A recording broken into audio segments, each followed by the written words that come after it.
Tori Spelling is grateful for having reconnected with Shannen Doherty before she died July 13th. In a special edition of her Misspelling podcast Sunday, the Beverly Hills 90210 alum remembered Doherty as someone I grew up with, someone who was my best friend, someone who at some point I had misunderstandings with and didn't have contact with and lost years with for things we were to later go back and talk about and realize it was silly. The two became close friends when they were cast on Fox's teen soap, which became a phenomenon in the 90s. They were close friends at first, but they ended up losing touch for years, sometime after Doherty was fired following the show's fourth season. Spelling's father, Aaron Spelling, who died in 2006, was the show's producer. In April, Spelling appeared on Doherty's Let's Be Clear podcast, where they talked about what went wrong in their relationship. They couldn't pinpoint an exact moment or event, but Doherty noted that Spelling's boyfriend at the time contributed. For her part, Spelling said the unnamed love interest was abusive and an addict. Doherty said, "I specifically remember looking at you and saying, you have to end it with him, or I'm going to actually kill him. Like, I can't stand by and watch this." After that, they began drifting apart. There were also problems in the cast after those first few seasons, like when they, Spelling included, confronted Doherty about shooting magazine covers without all of them. Spelling and Doherty had clearly moved on from all that. In her new podcast episode, Spelling said she was grateful to have had more time with Doherty.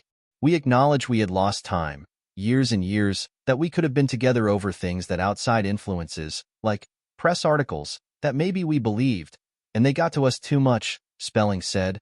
Or maybe inside influences, other people that we knew and worked with, had influenced either of us, probably me, because no one can influence her in a way that shaped and misshaped and unhinged our friendship. But, ultimately, we got that time to go back and say, none of that matters. What matters is that core friendship that we had. Doherty was 53 when she died. For Spelling, it was really tough to hear the sad news. "I was sleeping with two of my children in their bed on the Sunday morning I found out," she recalled. "And my phone, I had it on silent, but it kept buzzing. And it kept going off. Kept going off. I checked the time, and it was 7 a.m.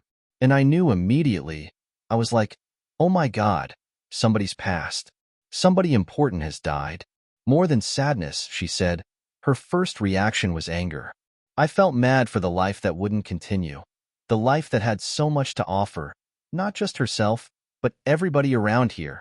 This huge, I want to say ember," Spelling said. "And I know for everyone around the world that was going through something, whether it was cancer or any other kind of disease or ailment, or connected to a hard time they were going through or any kind of hardship, because it's all individual.